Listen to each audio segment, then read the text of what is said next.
Railway, SSC, NTPC के लिए most important question देखते जाइए बस। भारतीय संविधान में मौलिक कर्तव्यों की अवधारणा को किस देश के संविधान से लिया गया है? पूर्ववर्ती यूएसएसआर, वर्तमान में इसका नाम रूस है। मौलिक अधिकार का प्रावधान संविधान के किस भाग में है? भाग 3। भारत में हरित क्रांति का जनक किस वैज्ञानिक को कहा जाता है? एम.एस. स्वामीनाथन। भारत सरकार द्वारा सीमा सड़क संगठन की स्थापना किस वर्ष में की गई थी? वर्ष 1960 में। महात्मा गांधी राष्ट्रीय ग्रामीण रोजगार गारंटी अधिनियम का लक्ष्य क्या है? एक वित्तीय वर्ष में कम से कम 100 दिन का मजदूरी रोजगार सुनिश्चित करना।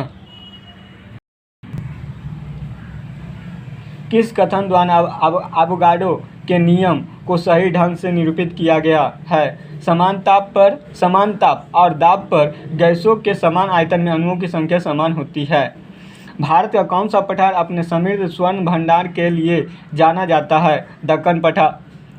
राज्य प्रशासनिक न्यायाधिकरणों के अध्यक्ष और सदस्यों की नियुक्ति कौन करता है? भारत के राष्ट्रपति, संबंधित राज्य के राज्यपाल से परामर्श के बाद।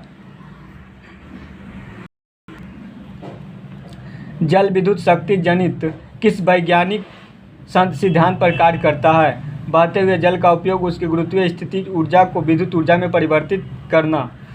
सिंगापुर भारत समुद्री द्विपक्षीय अभ्यास सिम्बैक्स का 31वां संस्करण कहाँ आयोजित किया गया? विशाखापट्टनम में। सितंबर 2024 में प्रधानमंत्री नरेंद्र मोदी ने न्यूयॉर्क में किस संयुक्त राष्ट्र महासभा सत्र को संबोधित किया था?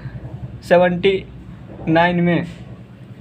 परमाणु के रदरफोर्ड नाभिकीय मॉडल ने अनुमान लगाया कि परमाणु इसलिए अस्थिर होते हैं क्योंकि नाभिक के परितः घूमने वाले त्वरित इलेक्ट्रॉन नाभिक में खाली स्थान होंगे। सर्पिल।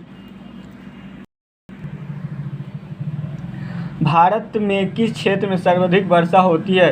पूर्वी खासी पहाड़ियाँ। उस नियम का क्या नाम है जिसके अनुसार गैसों के मिश्रण में कुल दाब विशिष्टगत गैसों के आंशिक दाबों के योग के बराबर होता है? डाल्टन का आंशिक दाब का नियम। गुप्त काल में प्रचलित किस धातु के सिक्कों को रूपक के नाम से जाना जाता था? चांदी के सिक्के। भारत में मोनाजाइट रेत से कौन सी धातु प्रचुर मात्रा में निष्कासित की जाती है? थोरियम। पुरी के जगन्नाथ मंदिर से भाई बलभद्र और बहन सुभद्रा के साथ भगवान जगन्नाथ की पवित्र यात्रा, जिसे लोकप्रिय रूप से रथ यात्रा के रूप में जाना जाता है, किस हिंदू महीने में शुरू होती है? आषाढ़। किस अधिनियम में प्रांतों और रियासतों को इकाइयों के रूप में शामिल करते हुए एक अखिल भारतीय संघ की स्थापना का प्रावधान किया गया था? भारत सरकार अधिनियम 1935।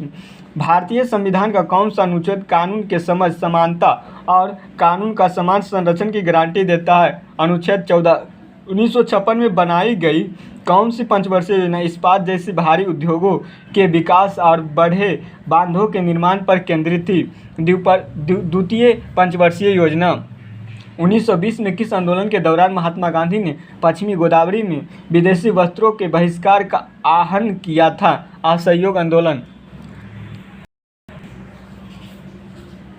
यूनेस्को ने कुंभ मेले को मानवता की अमूर्त सांस्कृतिक विरासत सूची में किस वर्ष शामिल किया था? वर्ष 2017 में। कौन सा भारतीय संविधान में उल्लिखित राज्य का नीति निर्देशक सिद्धांत है? समान नागरिक संहिता का प्रावधान।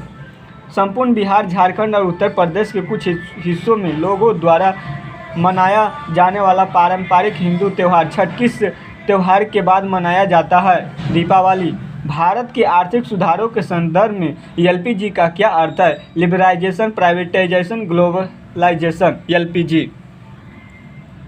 पृथ्वी सुख का उल्लेख किस वेद में किया गया है? ऋग्वेद।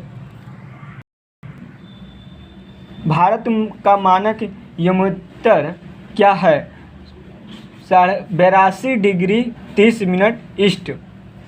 राष्ट्रीय लॉजिस्टिक नियम एनएलपी किस वर्ष में आरंभ की गई थी और इसका उद्देश्य लॉजिस्टिक्स की लागत का मौजूद 13 से 14% से कम करना और इसे अन्य विकसित देशों के बराबर लाना है? वर्ष 2022 में।